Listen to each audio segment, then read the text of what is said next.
être l'attitude de chrétien pendant tout ce temps que nous vivons?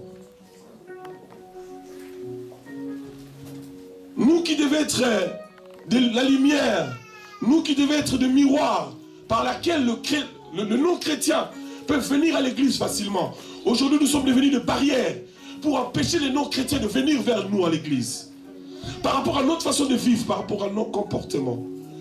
Nous sommes venus de barrières. Ah, qu'est-ce que je vais venir faire à l'église? Regarde celui-là ou celle-là qui prie. Regarde sa vie, comment elle vit, comment elle vit. Nous sommes venus une pierre d'achoppement pour empêcher le non-chrétien de venir vers nous. C'est pourquoi, par rapport à cette vie, à ces moments que nous vivons, nous voulons réfléchir ensemble. L'église, c'est l'épouse de Christ. L'église est conduite par le Saint-Esprit. Et nous sommes censés, les hommes et les femmes que Dieu a appelés dans les ministères, préparer l'église, préparer l'épouse à la rencontre de Christ. Amen. Nous allons lire un verset, s'il vous plaît. 2 Timothée.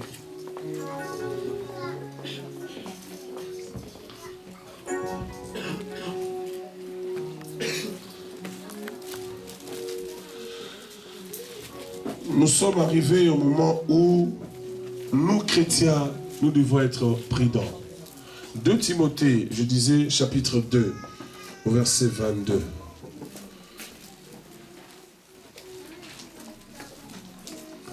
Amen. Quelqu'un peut le lire, s'il vous plaît?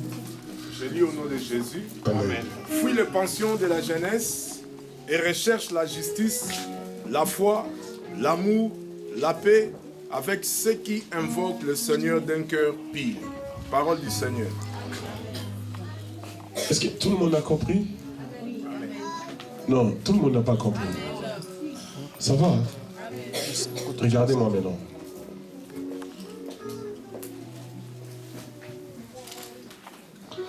Nous sommes arrivés au moment où il n'y a plus de complaisance. Alléluia. Suivez-moi très bien, s'il vous plaît. J'ai souvent l'habitude de dire aux jeunes que la jeunesse n'est pas une vie. La jeunesse est une période. C'est une courte période dans la vie de l'homme. Une toute petite période. On ne reste pas jeune toute sa vie. Amen. Amen. Moi qui vous parle, j'ai été aussi jeune. Mais maintenant, je suis plus jeune. Amen. L'âge déjà commence à aller, donc la jeunesse commence à partir. Parce que la jeunesse termine à peu près dans quel âge? La jeunesse, vraiment, papa. 30, 40 ans. Non, jeune. Quand je dis jeune, ça veut dire jeune. 40 ans, c'est tu n'es plus jeune. 30, papa. 35 ans. 35. Avant les mariages. On peut se marier à 50 ans. 35 ans. 30, 35.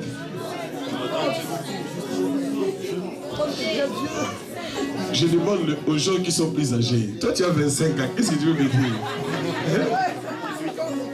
18 ans. 18 ans.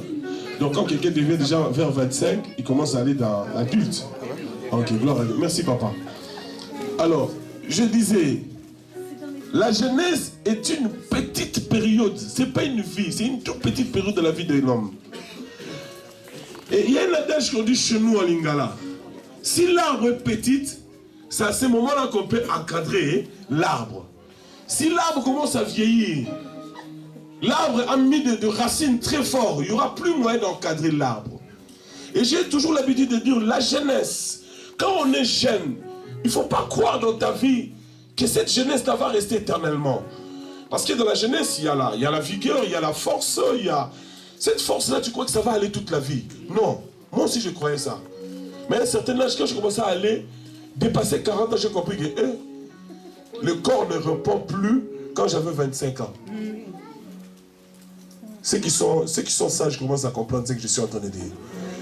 Oui, quand on avait 25, tu vois, hein, cette force-là, quand on est dans les 40, c'est dépassé, le corps ne répond plus par rapport à 25 ans.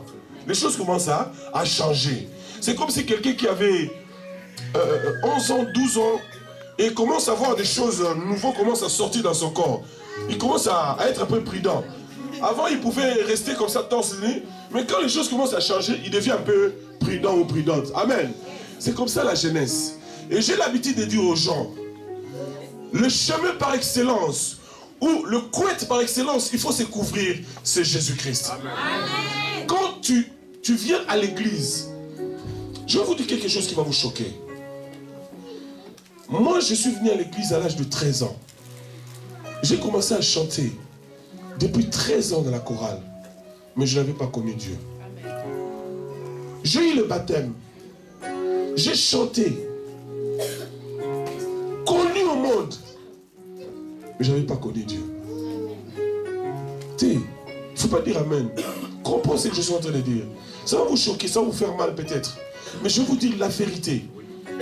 Connu, le monde connaissait Thomas le Coffet.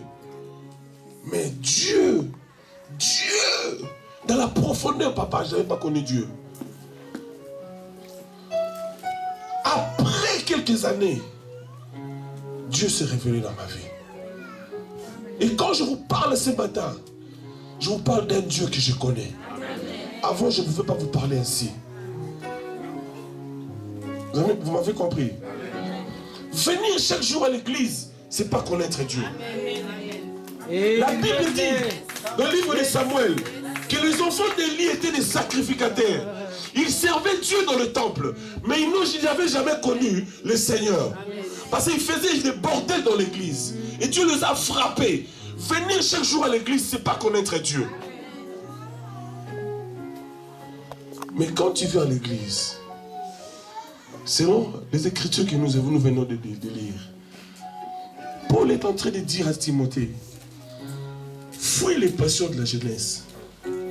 Attache-toi avec ceux qui évoquent le Seigneur d'un cœur pur. Nous venons à l'église pour un objectif. C'est de connaître Dieu, de se préparer pour le royaume des cieux. Amen. Amen. Je croyais que vous allez dire Amen. Amen. Ni t'étais le royaume des cieux, peut-être toi tu allais être là, moi je n'allais pas être là. C'est pour le cieux, le royaume des cieux que nous sommes là. Amen. Amen. Parce que c'est là le terminus. C'est ça le bonheur même, le grand bonheur que Christ nous a promis. À tous ceux qui l'ont reçu, il les a donné la vie éternelle. Donc nous croyons qu'après cette vie sur cette terre, nous allons régner et vivre avec le Seigneur dans l'au-delà. Amen. Amen. Et le grand problème maintenant c'est quoi? Comment arriver à plaire Dieu? Comment arriver à se préparer pour rencontrer le Seigneur? C'est pas n'importe qui va voir le Seigneur. C'est pas n'importe qui peut plaire le Seigneur, bien aimé dans le Seigneur. Je vous ai dit, je venais à l'église, je chantais. J'étais là avant même tout le monde. Je faisais l'adoration. Les gens s'installaient, l'Esprit de Dieu descendait. Les gens profitaient. Moi, je servais jusqu'à l'escalier. J'étais là, les gens montaient. Et moi, j'étais là sur place. Quand tu quittes chez toi à la maison le matin, tu viens ici pourquoi? Qu'est-ce que tu viens chercher en fait? Est-ce que tu t'es déjà posé cette question? Quand je quitte chez moi, je viens ici pour rencontrer les gens, pour voir frère Papy. Bon, les gens connaissent que j'ai l'habitude d'être là chaque dimanche. Bon. Comme il n'y a pas de travail, bon, je n'ai rien à faire à la maison, je passais le temps à l'église.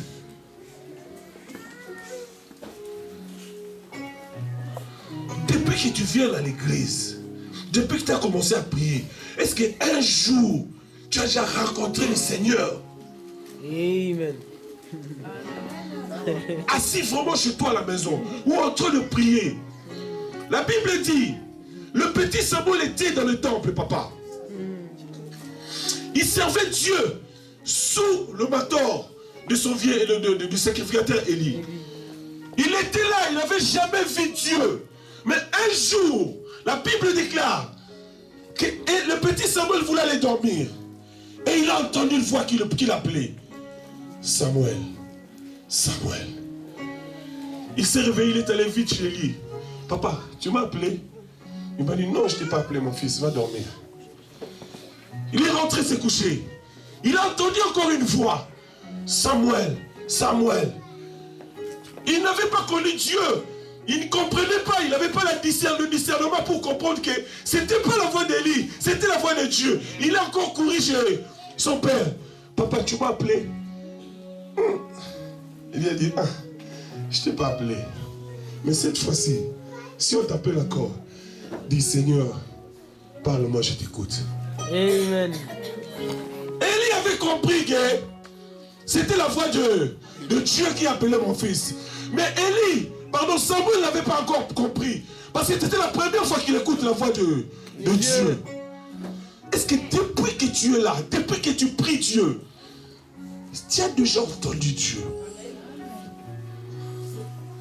Alléluia. Amen. Parce que pour qu'il y ait l'alliance entre un homme, deux personnes, il faut qu'il y ait parole qui se passe. Amen. Amen. Moi j'ai une alliance dans ma main. Parce que je me suis lié avec une femme. Amen. Nous nous sommes rencontrés. J'ai dit, non, madame, je vais t'épouser. Et nous sommes allés à la mairie, nous sommes allés à l'église. Nous nous sommes mis d'accord. On a une alliance avec cette femme. Amen. C'est cet signe que nous portons, juste un signe d'alliance. Et toi, tu as déjà rencontré le Seigneur. Quel signe d'alliance que Dieu t'a donné? Amen. Amen. Amen. Moïse était en train de paître le troupeau de son beau-père. Et il a pris un arbre pour le feu. Et il voulait s'approcher. Il y a une voix qui est sortie dans l'arbre, dans le buisson ardent. C'était le jour de l'alliance de Moïse avec Dieu. Moïse avait rencontré le Seigneur. Bien-aimé, si tu n'as pas encore rencontré le Seigneur dans ta vie, c'est grave. Il faut quand même que la personne à qui tu adresses tes prières te réponde. Amen. Amen. Non. Soyons d'accord entre nous. Je viens. Papa, j'ai faim. Je veux manger. J'ai besoin de 2 €. Donne-moi 2 €. Je vais acheter le biscuit. Tout ça. Il faut que quand même mon père me réponde. Amen. Soit tu me dis, bon, mon fils, j'ai pas l'argent. Passe après-midi ou le soir. Ou soit tu me donnes. Amen. Mais toi, depuis que tu as commencé à prier Dieu, est-ce qu'il t'a déjà dit quelque chose? Soit tu passes le soir ou attends, ou il t'a déjà. Quel signe